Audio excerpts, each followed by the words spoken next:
करुणामय माँ परम प्रभु श्री अरविंद आज दिव्य जीवन ग्रंथ आलोचना चक्र रे उपस्थित समस्त मातृ संतानगण तथा आज कार्यक्रम परिचालन दायित्व नहीं आम समस्त श्रद्धार माँ कन्या झील रस्यपा एवं अन्य समस्ते जो मैंने कार्यक्रम को सुंदर कर गढ़ी तोड़ निजर सहयोग प्रदान कर समस्त को अनेक श्रद्धा सम्मान व्यक्त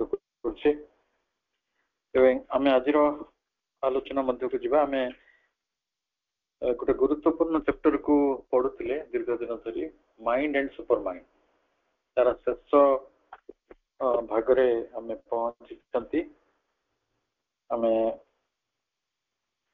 इग्नोरेंस ऑफ माइंड संपर्क रे पढ़ुले एवं जहाँ जहाँ सब मनर भ्रम गुड़िक रही fundamental error of the mind से विषय रे सामान्य आलोचना को आगु को नहीं आमे जेहेतु बहुत दिन अंतर रे आज अध्ययन टी करुछंती समस्ते निजर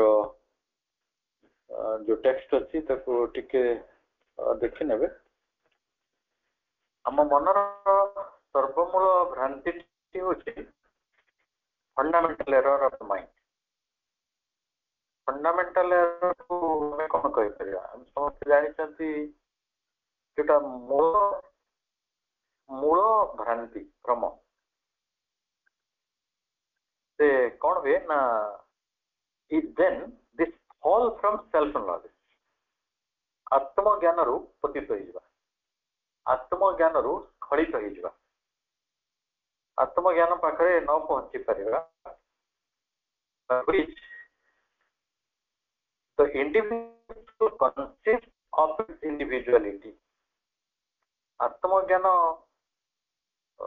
जदि रु आपण स्खलित हो गले आपण कोठी पहुंची जिवे मनर फंडामेंटल एरर पाखरे पहुंची जिवे मनर जो फंडामेंटल एरर पाखरे पहुंचले आपनकर कोन असुविधा हो ना जिते बेले आपण से भ्रांतिर हाथ पड़ जाए मन निजको कौन कर कनसिव कर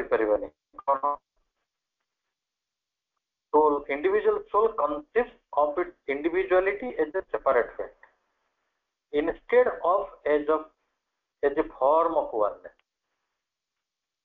आपण समस्ते जानी श्री अरविंद जो दिव्य जीवन टी चाहती तार मूल मंत्र हूँ oneness mutuality and harmony oneness कहले परम एक आम समस्त रूप परम एक आपण भितर जो भगवान अच्छा मो भितर से भगवान अच्छा वृक्षलता आरंभ करी समस्त निश्चेतन वस्तु सकल से भगवान अच्छा से हूँ वननेस मन जिते बड़े फंडामेंटल एरर भीतर को प्रवेश कर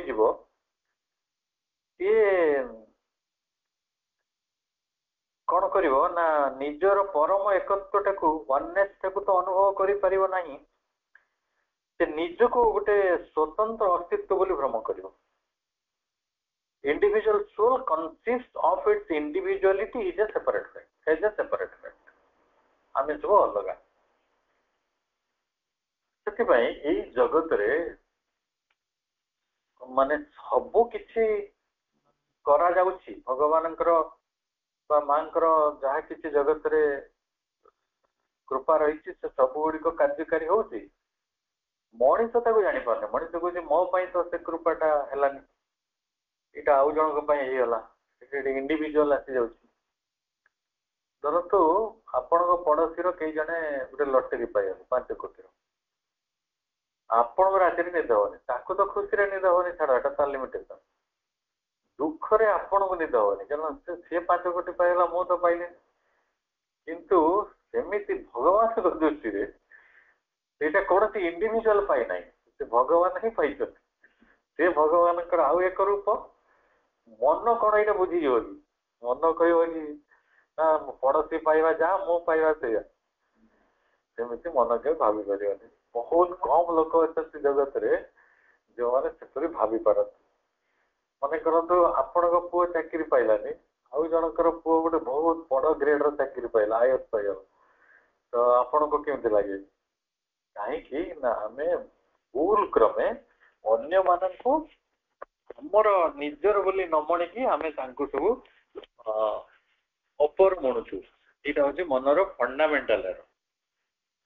ହେଲେ ଏଇ କଥାଟା କେତେ ଇରେସନାଲ ଲାଗୁଛି ନା ଆମକୁ, କାରଣ ଆମେ ଏତେ ଅଭ୍ୟସ୍ତ ଯେ ଆମର ଇଣ୍ଡିଭିଜୁଆଲିଟିକୁ ନେଇକି କେବେ ଭାବିପାରିବା ଯେ ଯାହା କିଛି ଜଗତରେ ଘଟୁଛି ସବୁ ଗୁଡିକ ଆମର କଲ୍ୟାଣ ହଉଛି, ସେମିତି ଭାବି ହୁଏନି। ଆମେ ଭାବୁଛୁ ବୋଧେ ପଡିଶାର କଲ୍ୟାଣ ହେଇଗଲା ଆମର ହେଲାନି, ବା ଅନ୍ୟ ଜଣେ ବ୍ୟକ୍ତି ସବୁ କିଛି ପାଇଗଲା ମୁଁ ପାଇଲି ନାହିଁ। ତେଣୁ ଆଉ କଣ ଭ୍ରମ ହୁଏ? ଏକରେ ତ ମାନେ ଫର୍ମ ଅଫ ୱାନନେସ, ଗୋଟେ ଏକତ୍ୱର ରୂପ ଭାବରେ ଅନୁଭବ ନ କରି ଆମେ ନିଜକୁ ଇଣ୍ଡିଭିଜୁଆଲିଟି ଗୋଟେ ବ୍ୟକ୍ତି ସତ୍ତା ବୋଲି ମନେ କରୁଛୁ ଏବଂ ଏଜ ଏ ସେପାରେଟ ଫ୍ୟାକ୍ଟ, ଅନ୍ୟମାନଙ୍କ ଠାରୁ ଆମେ ଭିନ୍ନ, ଅଲଗା, ସ୍ୱତନ୍ତ୍ର ଅସ୍ତିତ୍ୱ ବୋଲି ଭ୍ରମ କରୁଛୁ। ଆଉ ଗୋଟେ ଅସୁବିଧା ହଉଛି makes itself the center of its own universe। ଆପଣ ବିଶ୍ୱ ସତ୍ତାର ଗୋଟିଏ କେନ୍ଦ୍ର ବୋଲି ନିଜକୁ ଅନୁଭବ କରୁଛନ୍ତି। ଦେଖନ୍ତୁ ବିଶ୍ୱରେ କଣ ଅଭାବ ଅସୁବିଧା ଅଛି କି? ସତରେ ଅଛି, ସବୁ ତ ବିଶ୍ୱରେ ଅଛି, କିନ୍ତୁ ଆପଣଙ୍କର ନାହିଁ ବୋଲି ଆପଣ ଚିନ୍ତିତ ହଉଛନ୍ତି। ଯୋଉ ଅଭାବ ବୋଧଟି, ଯୋଉ ଅତୃପ୍ତିଟି, ଯେଉଁ ଅସନ୍ତୋଷ ଭାବଟି ଆମ ଭିତରେ ସଞ୍ଚରିତ ହଉଛି, ସେଇଟା ଏଇଥିପାଇଁ ଆପଣଙ୍କୁ ସବୁବେଳେ ଲାଗୁଛି ଆପଣ ହେଲେ ବିଶ୍ୱର କେନ୍ଦ୍ର, ଆପଣ ହେଲେ ମୂଳ। ଆପଣଙ୍କୁ ନ ଦେଇକି ଅନ୍ୟ କାହାକୁ ଯଦି ଦିଆଯାଏ ବା ଲାଗୁଥାଏ ଯେ ଅନ୍ୟମାନେ ପାଇଯାଉଛନ୍ତି ଆନନ୍ଦ ଗୁଡିକ ବା ଭଗବାନଙ୍କର କୌଣସି ପ୍ରସାଦ ଗୁଡିକ ବା ଆନନ୍ଦ ଗୁଡିକ, ତାହେଲେ ସେଇ ଜାଗାରେ ଆପଣ କଣ ଭାବିବେ ନା ନିଜକୁ କେନ୍ଦ୍ର ବୋଲି ମନେ କରନ୍ତି, ଯେ I M the centre of the universe. କାହିଁକି ନା ଆପଣଙ୍କର ମନର ଭ୍ରମ ରହିଛି ଫଣ୍ଡାମେଣ୍ଟାଲ ଏରର। କିନ୍ତୁ ଭାବିବା କଥା କଣ ନା instead of knowing itself is one concentration of the universe. ଆପଣ one concentration of the universal, ଆପଣଙ୍କ ସତ୍ତା ଗୋଟେ ବିଶ୍ୱର କେନ୍ଦ୍ରୀଭୂତତା। ମୁଁ ଭାବୁଛି ଏଇ ଧାଡିଟା ଯଦି ବୁଝିଯିବା ଆମେ ବହୁତ କଥା ବୁଝିଯିବା। ଆମେ ବହୁବାର ଆଲୋଚନା କରୁଛନ୍ତି ଯେ ଗୋଟିଏ ବ୍ୟକ୍ତିର ଶରୀର ମଧ୍ୟରେ ବା ପିଣ୍ଡ ମଧ୍ୟରେ ବ୍ରହ୍ମାଣ୍ଡଟି ରହିଛି, ଆପଣଙ୍କ ଭିତରେ ସାରା ବିଶ୍ୱ ଅଛି। ଏ କଥାଟା ବୁଝି ହଉଛି କି? କେତେବେଳେ ନା ଆପଣ ହେଲେ କନସେନ୍ଟ୍ରେସନ ଅଫ ଦ ୟୁନିଭର୍ସାଲ, ସମଗ୍ର ବିଶ୍ୱମୟତାର ଆପଣ ହେଲେ ଗୋଟେ କେନ୍ଦ୍ରୀଭୂତତା, କଣ୍ଡେନ୍ସ ହେଇକି ଗୋଟେ ସୂକ୍ଷ୍ମ ରୂପରେ, ମିନିଏଚର ରୂପରେ ବ୍ରହ୍ମାଣ୍ଡଟି ଆପଣଙ୍କ ମଧ୍ୟରେ ରହିଛି। ଅର୍ଥାତ୍ ଏଇ ଜଗତରେ ସକଳ ପ୍ରାପ୍ତି, ସକଳ ଅପ୍ରାପ୍ତି, ସକଳ ସ୍ପନ୍ଦନ ଯାହା କିଛି ଘଟୁଛି ସବୁ କଥା ଆପଣଙ୍କ ଭିତରେ ଘଟୁଛି, ଆପଣଙ୍କ ଭିତରେ। କାରଣ ଆପଣ ସମଗ୍ର ବିଶ୍ୱର କଣ୍ଡେନ୍ସର ଫର୍ମ, ଆପଣ କନସେନ୍ଟ୍ରେସନ ଅଫ ଦ ୟୁନିଭର୍ସ। ଆମେ ସେଇଟା ଅନୁଭବ କରିବା, ଏଇଟା ହଉଛି ଫ୍ୟାକ୍ଟ, ଏଇଟା ସତ୍ୟ। କିନ୍ତୁ ମନ କଣ କରେ, ଯେହେତୁ ସେ ଇଣ୍ଡିଭିଜୁଆଲ ସେପାରେଟ ଅନୁଭବ କରେ, ସେ କହେ ନାଇଁ ନାଇଁ ମୁଁ ତ ହେଲେ ବିଶ୍ୱର କେନ୍ଦ୍ର, ମତେ କେନ୍ଦ୍ର କରି ବିଶ୍ୱଟା ଗତି କରୁଛି, ତେଣୁ ମୋର ହେଇନି ମାନେ କାହାର ହେଇନି। କିନ୍ତୁ ଏକଥା ସତ୍ୟ ଯେ ଆପଣ ଯାହା କିଛି ଘଟିଛି ଆପଣଙ୍କ ଭିତରେ ଘଟିଛି। ହେଲେ ସବୁଠାରୁ ବଡ କଥାଟି ହେଲା ଯେ ଆମ ଭିତରେ ମନ ଥିବା ପର୍ଯ୍ୟନ୍ତ, ମନଟିଏ କାର୍ଯ୍ୟକାରୀ ହେଉଥିବା ପର୍ଯ୍ୟନ୍ତ, ଯେହେତୁ ତାହା ଏକ ସୀମିତ ମନ, ଗୋଟେ ବିଭାଜିତ ଚେତନାର ମନ, ଆମେ ଏଇଭଳି ଗୋଟେ ସର୍ବମୟ ବିଶ୍ୱର କେନ୍ଦ୍ରୀଭୂତତା ବୋଲି, କନସେନ୍ଟ୍ରେସନ ବୋଲି ଆମେ ନିଜକୁ ଅନୁଭବ କରିପାରିବା ନାହିଁ, କରିପାରୁ ନାହାନ୍ତି ମଧ୍ୟ। तापरे प्रभु कहते ये जो फंडामेंटल एरर ता द्वारा असुविधा कौन होची ना from that original error all its particular ignorances and limitations are contingent results. Contingent results कहले आनुषंगिक परिणाम माने कर साइड प्रोडक्ट उठे न थाए ना मूल जिंस डाला एक रे आपण निजको पन्नेस भितरे अनुभव करि पारनांती आपण विश्वर केंद्र भाव निजको अनुभव करूछंती बरंग आपण निजको विश्वमय तार कंसेंट्रेशन बोली निजको अनुभव करिया कथा आहुरी किछि कंटीजेंट रिजल्ट्स आसी जाउछि आनुषंगिक परिणाम कोन कहा द्वारा ना सेही ओरिजिनल एरर द्वारा जो ओरिजिनल एरर ता केमिति आसुछि ना जेतोळे आमे आत्मज्ञान रु वंचित होछन तेणु आत्मज्ञान आत्मा विषयक ज्ञान जदि नहला ताले आपनकर आउ केतेटा क्षति हो कंटीजेंट असुविधा गुडी कहला आपण सब बेले पर्टिकुलर इग्नोरेंसेस एंड लिमिटेशन भितरे रहिबे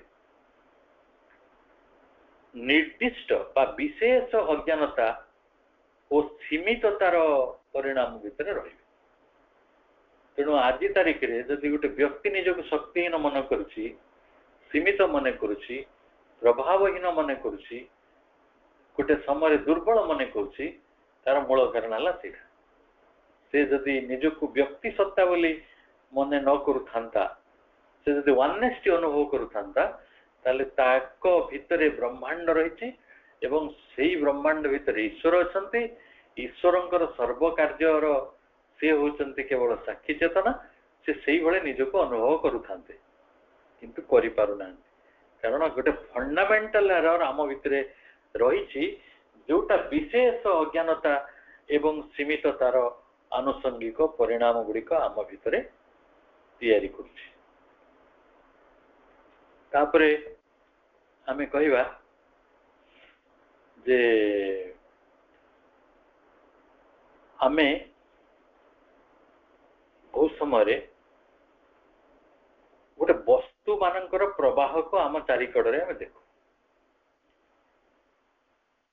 घटनार प्रभाव भी देखु वस्तु गुड़िकर आज वर्षा है काली की शीत है तापर दिन खरा है आज पृथ्वी दुर्घटना है आज रथ टणा बंद होगा आज रथ रे दला चकटा है कोट गोटे युद्ध लगिला ये सब वस्तु प्रवाह विश्वर जो वस्तु प्रवाह होउछि घटनार प्रवाह होउछि जो धर आप कहे मोर लिमिटेशन है तो कौन असुविधा मोर इग्नोरेंस थिला तो कौन असुविधा है आपण को इग्नोरेंस आपण को यही असुविधा रे पकेबो लिमिटेशन आपण को यही असुविधा रे पकेबो जे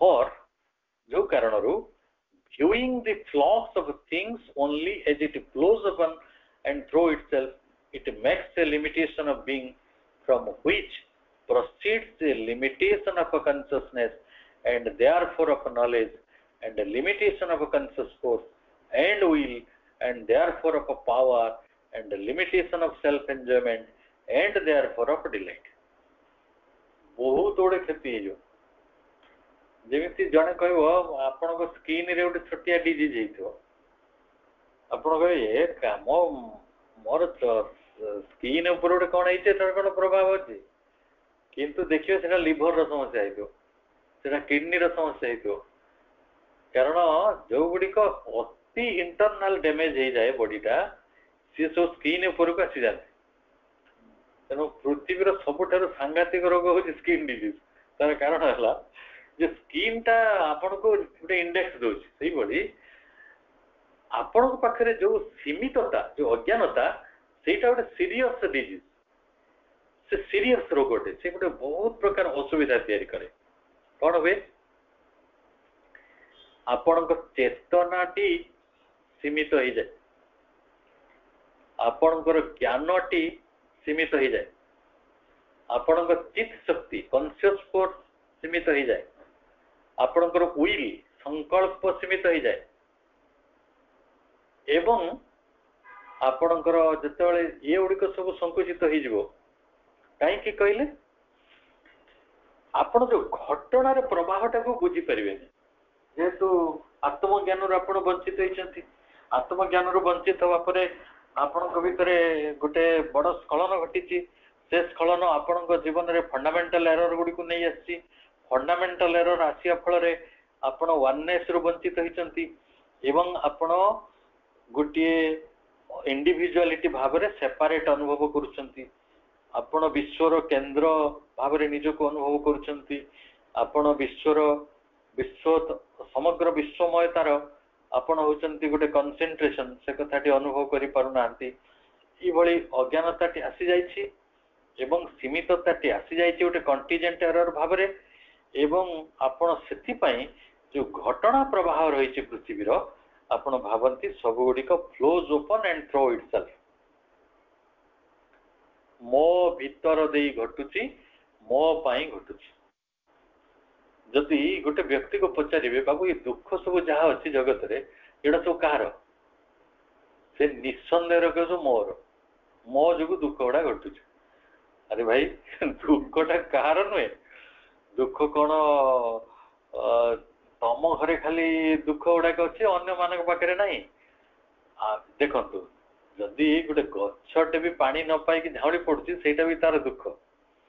ଯଦି ଅତିରିକ୍ତ ଖରା ହେଇଛି ଅଥଚ ଗୋଟେ ଛୋଟିଆ ଗଛଟେ ସେଠି ଶୁଖିକି ଜଳି ଯାଉଛି, ତାହେଲେ ସେ ବି ଦୁଃଖ ପାଉଛି। ଦୁଃଖ କଣ ଖାଲି ମୋ ଉପରେ ବିତୁଛି? ତେଣୁ ଯୋଉମାନେ କହନ୍ତି ଦୁଃଖଟା କେବଳ ମୋ ଉପରେ ବିତୁଛି, ସେମାନେ ହେଲେ ସେଇ ମଣିଷ, ଅଜ୍ଞାନ ମଣିଷ, ସୀମିତ ମଣିଷ, ଯୋଉମାନେ viewing the flux of things only as it flows open and through itself। ୟା ଦ୍ୱାରା କଣ ହୁଏ ନା ଗୋଟେ ବ୍ୟକ୍ତି ସତ୍ତା, it makes a limitation of a being, ଗୋଟେ ସତ୍ତାର ସୀମିତତା ସେଇଠୁ ଆସିଯାଏ, from which proceeds a limitation of a consciousness। ସେଇଠୁ ଚେତନାର ସୀମିତତା ମଧ୍ୟ ଆରମ୍ଭ ହେଇଯାଏ, ପ୍ରୋସିଡ୍ ହେଇଯାଏ। ଚେତନା କାହିଁକି ସୀମିତ ହୁଏ? ଯଦି ଆମେ ଏଇ ପ୍ରଶ୍ନଟି ପଚାରିବା, ଯେତେବେଳେ ଆପଣ ଦୁଃଖ ସୁଖ ଘଟଣା ଗୁଡ଼ିକୁ ବ୍ୟକ୍ତିଗତ କରି ପକେଇବେ, କାରଣ ଆପଣ ତ କହିବେ ମୁଁ ଗୋଟେ ସେପାରେଟ ଇଣ୍ଡିଭିଜୁଆଲ ନା, ଆପଣଙ୍କ ପାଖରେ ଫଣ୍ଡାମେଣ୍ଟାଲ ଏରର ଅଛି, ସେତେବେଳେ କହିବେ ସବୁ ଦୁଃଖ ଗୁଡା ପରା ମୋ ଜୀବନରେ ଘଟୁଛି, ତ ଲୋକ ଗୁଡା ପରା ମତେ ଗାଳି ଦଉଛନ୍ତି, ଲୋକମାନେ ପରା ମତେ ଏମିତି କଷ୍ଟ ଦେଲେ। ଆପଣ ସେତେବେଳେ ଏଇଭଳି କହିବେ। କହିଲା ଫଳରେ ଆପଣଙ୍କର ଚେତନାର, ଆପଣଙ୍କ ସତ୍ତାର ସୀମିତତା ଆସିଗଲା। ସତ୍ତାର ସୀମିତତା ଆସିବା ମାତ୍ରେ ଚେତନାର ସୀମିତତା ଆସିଯିବ। କାରଣ ସତ୍ତା ସହିତ ଯୋଉଠି ଚିତ୍ ସହିତ ଆମେ ସଚିଦାନନ୍ଦ, ସତ୍ ଚିତ୍ ଆନନ୍ଦ, ଯୋଉଠି ସତଟି ସୀମିତତା ଭିତରେ ଆସିଗଲା, ଚେତନାଟି ମଧ୍ୟ ସୀମିତତା ଭିତରେ ଆସିଯିବ। ଯଦି ଚେତନାଟି ସୀମିତତା ଭିତରେ ଆସିଲା, therefore of knowledge, ଜ୍ଞାନ ବି ସୀମିତ ହେଇଯିବ। ଯେତେବେଳେ ଜ୍ଞାନ ସୀମିତ ହେଇଯିବ, ଇଏ ଲିମିଟେସନ ଅଫ କନସିୟସ୍ ଫୋର୍ସ, ଆପଣଙ୍କର ଚିତ୍ ଶକ୍ତି ମଧ୍ୟ ସୀମିତ ହେଇଯିବ। ଆପଣଙ୍କ ଭିତରେ ଯୋଉ ଚେତନା ଶକ୍ତି, ଆପଣଙ୍କ ଭିତରେ ଗୋଟେ ଚେତନା ଶକ୍ତି ଅଛି ନା, ସେ ଚେତନା ଶକ୍ତି ବି ସୀମିତ ହେଇଯିବ। ୱିଲ୍, ସଂକଳ୍ପ ମଧ୍ୟ ସୀମିତ ହେଇଯିବ। ଆଣ୍ଡ therefore of power, ଆପଣଙ୍କ ଶକ୍ତି ସେତେବେଳେ ମଧ୍ୟ ନିଷ୍ପ୍ରଭ ହେଇଯିବ, ଦୁର୍ବଳ ହେଇଯିବ। ଆଉ କଣ ସବୁ ଅସୁବିଧା ହବ? ସେଇ କାରଣରୁ ଆପଣଙ୍କର ଯେତେବେଳେ ଚେତନା ସଂକୁଚିତ ହେଇଗଲା, ଶକ୍ତି ସଂକୁଚିତ ହେଇଗଲା, ଚିତ୍ ଶକ୍ତି ସଂକୁଚିତ ହେଇଗଲା, ସଂକଳ୍ପ ଶକ୍ତି ସଂକୁଚିତ ହେଇଗଲା, ସେ ସୀମିତ ହେଇଗଲା, ସେତେବେଳେ ଆସିବ ଏ ଲିମିଟେସନ ଅଫ ସେଲ୍ଫ ଏନ୍ଜୟମେଣ୍ଟ। ଆତ୍ମ ଉପଭୋଗ ମଧ୍ୟ ଆପଣ କରିପାରିବେନି। ଆଣ୍ଡ therefore of delight, ଆନନ୍ଦ ମଧ୍ୟ ସୀମିତ ହେଇଯିବ। ଆମେ ଏ ବିଷୟରେ ଆଉ ଟିକେ ଆଲୋଚନା କରିପାରିବା। ଗୋଟେ ଲୋକଟେ ମୁହଁ ଶୁଖେଇ ବସିଛି, ଆପଣ ଗଲେ ତାକୁ ପଚାରିବେ କଣ ପାଇଁ ମୁହଁ ଶୁଖେଇ ବସିଛୁ? ନା ମତେ କିଛି ଭଲ ଲାଗୁନି। ଆରେ କାହିଁ ଭଲ ଲାଗୁନି? ନା ମତେ କିଛି ଭଲ ଲାଗୁନି, ଆଉ ମତେ ତ ବଡ କଷ୍ଟ ଲାଗୁଛି, ମୁଁ ବଡ ଦୁଃଖରେ ଅଛି। ଅର୍ଥାତ୍ ସେ ସେଲ୍ଫ ଏନ୍ଜୟମେଣ୍ଟରୁ ବଞ୍ଚିତ ହେଇଯାଇଛି, ସେ ଡିଲାଇଟରୁ ବଞ୍ଚିତ ହେଇଯାଇଛି। କାହିଁକି ବଞ୍ଚିତ ହେଇଛି? ନା ପୃଥିବୀର ଯୋଉ ଆନନ୍ଦ ଅଛି ତା ସହିତ ସେ ନିଜକୁ ଆଉ ସମ୍ମିଳିତ କରିପାରୁନାହିଁ। ସେ ତାକୁ ନିଜ ଜୀବନରେ ଖାଲି ଦୁଃଖ ଗୁଡା ଦେଖୁଛି, କାରଣ ତାକୁ ଲାଗୁଛି ସବୁ ଘଟଣା ଗୁଡିକ ତା ପ୍ରତିକୂଳରେ ଯାଉଛି। କିନ୍ତୁ ଇଏ ପୃଥିବୀର ସବୁ ଅନୁକୂଳ ଘଟଣା ମଧ୍ୟ ତା ମଧ୍ୟ ଭିତରେ ଘଟୁଛି, ସେଟା ଜାଣିପାରୁନି। କଣ ପୃଥିବୀରେ ଯେଇ ସମୟରେ ଲୋକଟି ମନ ଦୁଃଖରେ ତା ଘର ପିଣ୍ଡାରେ ବସିଛି, ସେଦିନ କଣ ଚଢେଇ ଗୀତ ଗାଉନି? ସେଦିନ କଣ ଆପଣଙ୍କ ବଗିଚାରେ ଚଢେଇ ମାନଙ୍କର ଗୀତ ଶୁଭିନି? ସେଦିନ କଣ ଅନ୍ୟ ଜୀବଜନ୍ତୁ ମାନେ ଖୁସିରେ ସେଠି ଖେଳୁନାହାନ୍ତି? ସେଇଠି କ'ଣ ଗଛଲତା ଗୁଡ଼ିକ ଆନନ୍ଦ ପ୍ରକାଶିତ କରି ତାଙ୍କର ଫୁଲ ଫଳ ଆପଣଙ୍କୁ ଉପହାର ଦେଇନାହାନ୍ତି? ଏ ଜଗତରେ ଆନନ୍ଦର ତ କିଛି କମି ନାହିଁ, କିନ୍ତୁ ପ୍ରୋବ୍ଲେମ କ'ଣ ହେଲା? ଯେହେତୁ ଆମ ଚେତନା ସଂକୁଚିତ ହେଇଗଲା, ଆମେ ଆନନ୍ଦ ବୋଧରୁ ଯୋଉ ସେଲ୍ଫ ଏନ୍ଜୟମେଣ୍ଟରୁ ଆତ୍ମ ଉପଭୋଗରୁ ମଧ୍ୟ ବଞ୍ଚିତ ହେଲେ ଏବଂ ଫଳତଃ ଡିଲାଇଟରୁ ଦେୟାର ଫର୍ ଅଫ୍ ଡିଲାଇଟ ଆପଣ ଆନନ୍ଦରୁ ବି ବଞ୍ଚିତ ହେଇଗଲେ। ତେଣୁ ଆମେ କିଭଳି ଭାବରେ ଆନନ୍ଦରୁ ବଞ୍ଚିତ ହଉଛନ୍ତି ଯୋଉ ଅଜ୍ଞାନତା କାରଣରୁ, ଇଏ ତାର ଗୋଟେ ସୁନ୍ଦରତମ ଚିନ୍ତା ମା ପ୍ରଭୁ ଆପଣଙ୍କ ପାଇଁ ଦଉଛନ୍ତି। ପୁଣି କହୁଛନ୍ତି ଯେ ଦିନେ ଗୋଟେ ସମୟ ଆସେ, ମଣିଷଟି ତ ଏଇଭଳି ଅବସ୍ଥାରେ ପହଞ୍ଚିଛି, it is consciousness of things and knows them only as they present themselves to its individuality, and therefore it falls into an ignorance of the rest and thereby into an erroneous conception even of that which it seems to know. For since all being is interdependent, the knowledge either of the whole or the essence is necessary for the right knowledge of the part. प्रभु समस्या सबले कहते ना, तार समाधान भी कहते, जदि आमे विभक्त चेतना रे रहंते नहीं, जदि आमे वननेस भितर थांते, जदि यूनिवर्सल कंसंट्रेशन को आम भितर आमे अनुभव करते, बा limitation of the consciousness, limitation of being, limitation of power, limitation of conscious force, limitation of जो विल, ये सब भितर आमे प्रवेश करते नहीं, अर्थात fundamental error of the mind भितर आमे प्रवेश करते नहीं, ताले कौन होता ना आमे अनेक गुड़े दुर्बलता भितर मुक्त हो जानते, आमे आनंद रु वंचित होते नहीं कि आत्म उपभोग रु मध्य वंचित होते नहीं। ये सब गुड़िक कहीं रही विश्वर सकल जीव सकल सत्ता गुड़िक परस्पर उपरे सतत निर्भरशील। ये कथाटी बुझा पड़ो। आपण घरे जड़े जदि पीड़ारे पड़ुची, कष्ट पड़ुची, ताको देह खराब अच्छे, से कष्ट होची, तो बाकी 25 लोक भोजी करी खाईदेवे कि से माने भोजी करी पारंती, किंतु से भोजीर टेस्ट भी भल होनी, और जदि भी टेस्ट चली जीवो ताले अनेक लोकर खाइबार इच्छा हो। आपण परीक्षा कर देखियो तो जने लोक गोटे देखी केते जगह 200-300 लोक रंधा हेतु, जड़े आसु आसु मन करते एक्सीडेंट होगा, से सीरियसली इंजोर हो, बाकी लोक मैंने खाती कि अनेक लोक अच्छा खाई पारती। थे मोर मन पड़ी मुझे ट्रेन एक्सीडेंट देखी, माने मो से स्थान को जीवार किसी समय आगु घटी 2-4टा लोक सीवियरली पूरा कटि जाते, ट्रेन रे कटिले कौन ब्लड बाहर से प्रेसर से थाए कटिबारे, पूरा आराम से 2 खंड हो किंतु ब्लड एत बाहर। तो से दृश्यटा देखिकी एमती बोधे 5 days खंडे मु खाई पारे, एमती कौन गोटे है भितर मन बरीटा एमती होगा।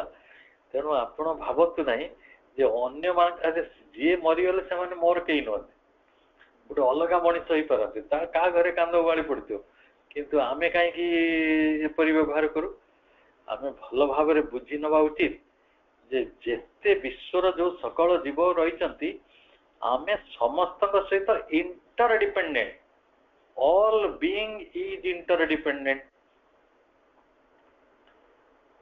एपरिक गछ पत्र माने मध्य इंटरडिपेंडेंट, माने आपण घर बाड़ी रे जो गछटी अच्छी ता सहित भी आम भाग्य जोड़ा है, आपण स्मृति जोड़ा है, आपण आनंद जोड़ा है। आप देखिए आप सुंदर गछ लगे फूल गछ बढ़िया फूल फुटे, आप प्रवास गले 3 मास, आप जानते से फूल गछटा आप बारंबार मिस करेंगे, बुझीगला। तो आम पिला दिने आम घरे छोट सब अनेक गोरु गाई सब रखुले, लोक गाई बलद रखुले, मुझे मो पिला दिन किसी कथा मिस कर बापा माँ सहित आमे से गाई गोरु गुड़ा को भी मिस करू। केते सुंदर बाछुरी थिला, केमिति सुंदर बलद थिला, ସବୁ ଗୁଡିକ ଯୋଉ ଚଢେଇଟିକୁ ଆପଣ ଦେଖିଥିଲେ, ଯୋଉ ଫୁଲଟିକୁ ଦେଖିଥିଲେ, ସବୁ ଗୁଡିକ ସହିତ ଆପଣଙ୍କର ସମ୍ବନ୍ଧ ରହିଛି। ଏଇଟା ତ ରିଅଲ ନଲେଜ।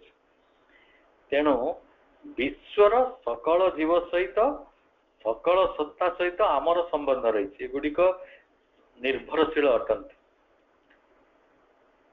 ଆମେ ଯେତେବେଳେ ମନେ କରନ୍ତୁ କୌଣସି ଗୋଟେ ଅଂଶ ବିଷୟରେ ଯଥାର୍ଥ ଜ୍ଞାନ ଲାଭ କରିବାକୁ ଆପଣ ଚାହୁଁଛନ୍ତି, କିଛି ଗୋଟେ ପାର୍ଟ ଉପରେ, ଚଢେଇ ଉପରେ ଆପଣ ଜାଣିବାକୁ ଚାହୁଁଛନ୍ତି, କି ମାଛ ଉପରେ ଆପଣ ଜାଣିବାକୁ ଚାହୁଁଛନ୍ତି, କି ଆପଣ କୌଣସି ଗୋଟେ କେମିକାଲ୍ସ ଉପରେ ଜାଣିବାକୁ ଚାହୁଁଛନ୍ତି, ଏଟା ହେଲା ଅଂଶ ଜ୍ଞାନ। ଅଂଶ ବିଷୟରେ ଯେତେବେଳେ ଯଥାର୍ଥ ଜ୍ଞାନଟି ଲାଭ କରିବାକୁ ଯାଉଛନ୍ତି, ଆପଣଙ୍କୁ ସମଗ୍ର ଜ୍ଞାନଟି ଦରକାର ପଡିବ ଜାଣିବା। ଜଣେ କିଏ କହିପାରିବନି ଯେ ମୁଁ ପାର୍ଟଟା ଜାଣିକି ସବୁଦିନ ପାଇଁ ରହିଯିବି। ଯେମିତି ଆପଣ ନିଜକୁ ଜାଣିଲା ମାତ୍ରେ ସମଗ୍ର ବିଶ୍ୱଟାକୁ ଜାଣିବେ, ସମଗ୍ର ବିଶ୍ୱକୁ ଜାଣିବେ ମାନେ ତାଙ୍କ ସ୍ରଷ୍ଟା ଯେ ପରାତ୍ପର ପରମେଶ୍ୱର, ତାଙ୍କୁ ବି ଆପଣ ଜାଣିବେ। ତେଣୁ ଆପଣ ଥିଲେ ତ ଜଣେ, ଗୋଟେ ପାର୍ଟ ଥିଲେ। ତେଣୁ ପାର୍ଟଟା ଜାଣିବାଟା ସମ୍ଭବ ହୁଏ ନାହିଁ, ପରିପୂର୍ଣ୍ଣ ହୁଏ ନାହିଁ, ଯଥାର୍ଥ ହୁଏ ନାହିଁ, ଯେତେ ପର୍ଯ୍ୟନ୍ତ ଆମେ ପୂର୍ଣ୍ଣଟାକୁ ଜାଣନ୍ତି ନାହିଁ। ସେଇ କଥାଟା କଣ କୁହାଗଲା ନା, ଆମକୁ এই কথাটি କୁହାଯାଉଛି ଯେ it is conscious of things and knows them only as they present themselves to its individuality, and therefore it falls into an ignorance of the rest, thereby into an erroneous conception even of that which it seems to know। ଆମେ ଭାବୁଛୁ ବୋଧେ ଗୋଟିଏ ବିଷୟରେ ଜାଣିବା ଆଉ ପାଞ୍ଚଟା ଜିନିଷକୁ ଛାଡ଼ିଦେବା। ଗୋଟେ ଅଂଶ ବିଷୟରେ ଜାଣିବା ପାଇଁ ହେଲେ ଆପଣଙ୍କୁ ରେଷ୍ଟ ମାନେ ଯୋଉଟା ଅବଶିଷ୍ଟ ତା ବିଷୟରେ ମଧ୍ୟ ଆପଣଙ୍କୁ ଜାଣିବାକୁ ପଡିବ। ଯଦି ସେ ବିଷୟରେ ଜାଣିବାକୁ ପଡିବ, ସେଗୁଡ଼ିକୁ ଭିତ୍ତି କରିକି ଆମେ ଜାଣିବା ଯେ ସେ ବିଷୟରେ ଯେତେବେଳେ ଆମେ ପଢୁଛନ୍ତି ବା ଜାଣୁଛନ୍ତି, ସେତେବେଳେ ସେଇ ଦୃଷ୍ଟିରୁ ମନୁଷ୍ୟର ଯେଉଁ ଉପାର୍ଜିତ ଜ୍ଞାନ ସବୁ ରହିଛି, ଆପଣ ସମସ୍ତେ ପାଠ ପଢିଛନ୍ତି, ସମସ୍ତଙ୍କର କିଛି ଜ୍ଞାନ ଅଛି। ଆମେ ଯେତେବେଳେ କୌଣସି ଜ୍ଞାନ ଅର୍ଜନ କରିବାକୁ ଚାହିଁଛୁ, the knowledge of either of the whole or of the essence is necessary for the right knowledge of the part। ଅଂଶ ବିଷୟରେ ରାଇଟ୍ ନଲେଜ, ଯଥାର୍ଥ ଜ୍ଞାନ ଲାଭ କରିବାକୁ ହେଲେ ଆପଣଙ୍କୁ ଏସେନ୍ସ, ହୋଲ୍ ସମଗ୍ର ଉପରେ ବା ଏସେନ୍ସ ଉପରେ ଜାଣିବାଟା ଏସେନ୍ସିଆଲ। ଏବେ ବୁଝିଗଲେ? ଜଣେ ଯେତେବେଳେ ଗୋଟିଏ ଧୂଳି କଣା ଉପରେ, ଛାଡ଼ନ୍ତୁ ଆହୁରି ଛୋଟ କରିଦେବା, ଗୋଟେ ପରମାଣୁ ଉପରେ ଜ୍ଞାନ ହାସଲ କରେ, ସେ ବ୍ରହ୍ମାଣ୍ଡ ବିଷୟରେ ଜ୍ଞାନ ହାସଲ କରିବାକୁ ଆପାତତଃ ବାଧ୍ୟ। କାରଣ ପରମାଣୁ ହେଲା ସମଗ୍ରର ଗୋଟେ ଅଂଶ। ଅଂଶ ବିଷୟରେ ଜ୍ଞାନଟି ଯଥାର୍ଥ ନୁହେଁ। ତେଣୁ ଏଇଥିପାଇଁ କୁହାଯାଉଛି hence there is an element of error in all human knowledge। ପ୍ରତ୍ୟେକ ମାନବ ଜ୍ଞାନର ଯେତେ ହ୍ୟୁମାନ ନଲେଜ ଅଛି, ସବୁ ହ୍ୟୁମାନ ନଲେଜର ଗୋଟେ ଏଲିମେଣ୍ଟ ଅଫ ଏରର ରହିଛି। ଗୋଟିଏ ଭ୍ରମର ବା ଗୋଟେ ଭ୍ରାନ୍ତିର ଗୋଟିଏ ଉପାଦାନ ରହିଛି।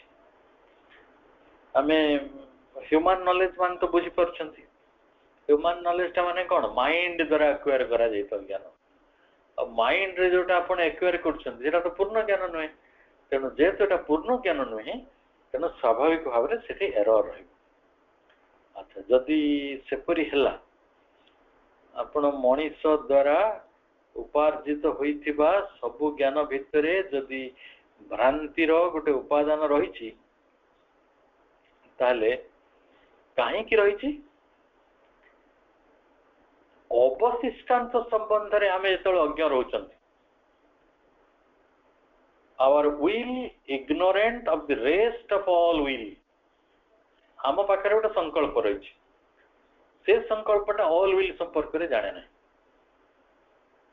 ଦେଖନ୍ତୁ, ମୁଁ ଯଦି ଆପଣଙ୍କୁ ପଚାରେ ଆପଣଙ୍କ ୱିଲ୍ କଣ, ଆପଣ ହୁଏତ 5ଟା କଥା ଲେଖି ଦେଇପାରିବେ, କିନ୍ତୁ ଅନ୍ୟମାନଙ୍କ ୱିଲ୍ ବିଷୟରେ ଆପଣ କି ଜାଣନ୍ତି କି?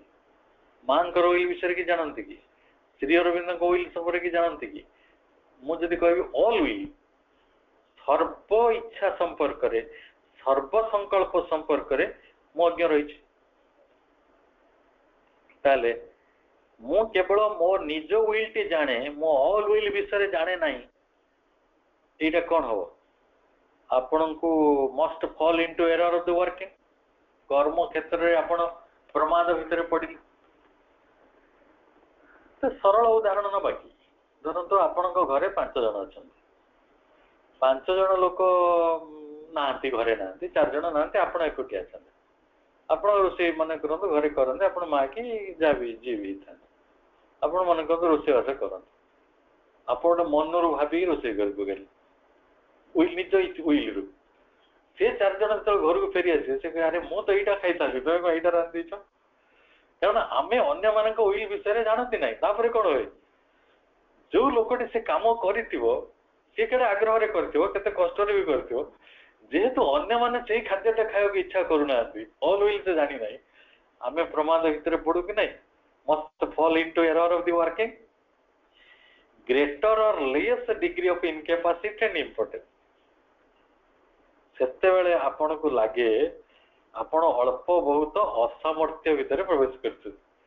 ଯେତେବେଳେ ବାକି ଲୋକ ମନ ଖରାପ କରିଦେବେ, ନା ତମେ ଯାହା ସବୁ ରାନ୍ଧିଛ ଏଇଟା କିଛି ଭଲ ଲାଗୁନି, ଆପଣ ଭାବିବେ ମୁଁ ପାରିଲିନି କି, ମୁଁ ରାନ୍ଧି ପାରିଲିନି କି ଠିକଟା, ମୁଁ ଠିକ କାମଟା କରିପାରିଲିନି। ତେଣୁ ଆମେ ଅଳ୍ପ ହଉ ବା ବେଶୀ ହଉ, ସେତେବେଳେ ଗୋଟିଏ ଗ୍ରେଟର ଲେସ୍ ଡିଗ୍ରୀ ଅଫ ଇନକାପାସିଟି ଭିତରେ ପଶିଯାଉ ଏବଂ ଇମ୍ପୋର୍ଟାନ୍ସ ଭିତରେ ମଧ୍ୟ ପଶିଯାଉ। ଇମ୍ପୋର୍ଟାନ୍ସ ଶବ୍ଦଟାକୁ ଆମେ କିପରି ବୁଝିବା? ଇମ୍ପୋର୍ଟାନ୍ସ ଶବ୍ଦର ଯଦିଓ ଅଲଗା ଅର୍ଥ ରହିଛି, କିନ୍ତୁ ଆମେ ଏଇଠି ବୁଝିବା ଯୋଉଟା ଅଫଳପ୍ରସୂ। ଆପଣ କହିବେ ବେକାରଟାରେ ବସିକି ଅନ୍ୟମାନଙ୍କ ପାଇଁ ରାନ୍ଧୁଥିଲି, ଏମାନେ ତ କେହି କିଛି ଲାଭ ପାଇଲେନି, ସେଇଟା ଇମ୍ପୋର୍ଟାନ୍ସ ମାନେ ଆପଣଙ୍କର ଅଫଳପ୍ରସୂ, ସେମାନେ କିଛି ଫଳପ୍ରଦ ନୁହେଁ ସେ କର୍ମଟି।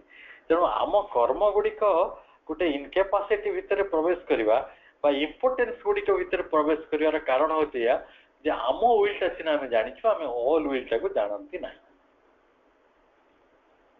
ତାପରେ ସବୁଠାରୁ ବଡ଼ କଥାଟି ହେଲା ଏୟା, ଆପଣ ନିଜ ଆନନ୍ଦଟି ଜାଣିଛନ୍ତି,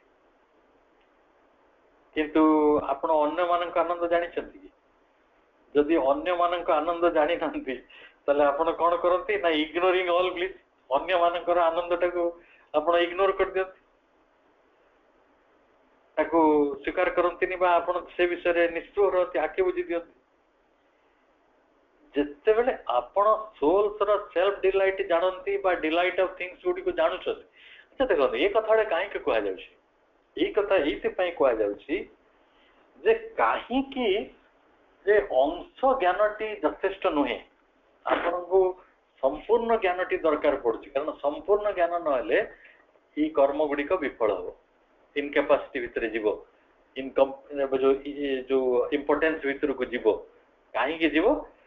ଏଇ ଉଦାହରଣଟି ଆପଣ ଦିଆଗଲା, ଯେତେବେଳେ ଆପଣ ନିଜର ୱିଲ୍ ଟିକେ ଜାଣନ୍ତି କିନ୍ତୁ ଅଲ୍ ୱିଲ୍‌ଟାକୁ ଜାଣୁନାହାନ୍ତି, ସେଇଭଳି ଆପଣ ନିଜ ଆତ୍ମାର ଆନନ୍ଦ ବିଷୟରେ ଜାଣନ୍ତି, ଆପଣଙ୍କ ଚାରିକଡ଼େ ଥିବା ଘଟଣା ଗୁଡ଼ିକର ବା ବସ୍ତୁ ଗୁଡ଼ିକର ଆନନ୍ଦ ବିଷୟରେ ଜାଣନ୍ତି, କିନ୍ତୁ ଇଗ୍ନୋରିଂ ଦି ଅଲ୍ ବ୍ଲିସ୍, ଅନ୍ୟ ସବୁ ଆନନ୍ଦ ଗୁଡ଼ିକୁ ଆପଣ ଆଖି ବୁଝୁଛନ୍ତି ବା ଇଗ୍ନୋର କରିଦେଉଛନ୍ତି, ତାହେଲେ କଣ ଆସିବ ନା Bai defect of will and knowledge unable to master its word। ଆପଣ ସେତେବେଳେ ଗୋଟେ ଏଇ ଯୋଉ ଆତ୍ମଜ୍ଞାନର ଯୋଉ ଅଭାବଟି ହବ, ସେ ଅଭାବ ଫଳରେ ଆପଣ ଇଚ୍ଛା ଶକ୍ତିର ବା ଜ୍ଞାନର ଗୋଟେ ଦୋଷରେ ପଡ଼ିବେ। ଏଟା ହଉଛି ଯାହାକୁ କୁହାଯାଉଛି defect of the will and knowledge, ଜ୍ଞାନର ଏବଂ ସଂକଳ୍ପର ଡିଫେକ୍ଟ, ଦୋଷ। ତା ଦ୍ୱାରା ଆପଣ unable to master the world, ଆପଣ ସମଗ୍ର ବିଶ୍ୱର ପ୍ରଭୁ ହେଇପାରିବେ ନାହିଁ, ନିଜର ଜଗତର ପ୍ରଭୁତ୍ୱଟିକୁ ହରାଇ ବସିବେ। ମୋ ଜଗତଟା ତ ବହୁତ ବଡ଼ ଜିନିଷ, ଆପଣଙ୍କ ଘର କଥା କହୁନାହାନ୍ତି, 5 ଜଣିଆ ପରିବାରରେ ଆପଣଙ୍କ ପ୍ରଭୁତ୍ୱ ଅଛି, ସମସ୍ତେ ଆପଣଙ୍କ କଥା ମାନୁଛନ୍ତି? ମାନନ୍ତି ନାହିଁ। ତାର କାରଣ ହେଲା ମୋ ୱିଲ୍‌ଟା ମୁଁ ଜାଣିଛି, କିନ୍ତୁ ମୋର ନେକ୍ସଟ ଲୋକର ୱିଲ୍‌ଟାକୁ ମୁଁ ଜାଣିନାହିଁ। ସେଥିପାଇଁ आमे जो लिमिटेशन टा पाऊ वर्ल्ड तो बहुत बड़ कथा तेणु आज जो मनुष्यटी विश्व तार प्रभुत्वटी हरई बसी तार यही कारण से हरई बसी जेहेतु ऑल विल संपर्क रे ऑल डिलाइट संपर्क रे तार ज्ञानटी कमी रही तेणु जिते बड़े आपण से भली मास्टर हो पारे माने गोटे सुंदर कविता मन पड़े जे जदि आपण चाहिए समुद्र भितर गोटे बंध पकई देवा ताले श्रीरामचंद्र से चाहिए से करदे आमे जदि चाहिए गोटे बंध पकड़ समुद्र रे आमे पारिबानी जो आमे न पारिबा आमे कौन करिया मस्ट फॉल इनटू इनकैपेसिटी मु जदि तारा मान को कहे तुम टे तौक पलि आस तारा मान कौन आसवे ना कौन मो साथ खेल तेणु तारा को नुआई न आनी पारिबार गोटे हतोत्साह मो भितर आसी जाइपर किए आम कथा मानुची गोटे समुद्र ढेउ को आप पूरी समुद्र कूल पलैबे ढेउ मान को कहे तुम सब आसनी ये तुम सब फेरी जाओ से गोटे आर्थर वाली राजा नाला समुद्र ढेउ मान को आदेश देता तुम सब फेरी जाओ मु राजा मो कथा कहीं मानवनी राजा है कौन समुद्र ता कथा मान तो प्रजा मैंने मानि पारती से बड़ दुखित होगा कहला मु आ राजा हेबिनी मु आत्महत्या करदी समुद्र मो कथा मानुनी से आमे कौन हम ना unable to master its word must fall into incapacity आपण जगत जिते आपण नियंत्रण हरइछे सेते आपण गोटे असामर्थ्य भितर प्रवेश करेंगे खाली असामर्थ्य भितर प्रवेश करेंगे ना केवल दुख भितर गांटी हेबे ना आपण मध्य पॉजिटिव डिलाइट आपण गोटे आनंदर अधिकृति भितर आपण प्रवेश करी हुए तो जाई पारंती आपण को या ही पारे आत्मानंदटी हरई बसिबे एवं एंड देयरफॉर जेतबेले आपण आनंद हरई बसछन आपण जेतबेले गोटे असामर्थ्य भितर प्रवेश करूछंती कोन हो कहले देयरफॉर इनटू सफरिंग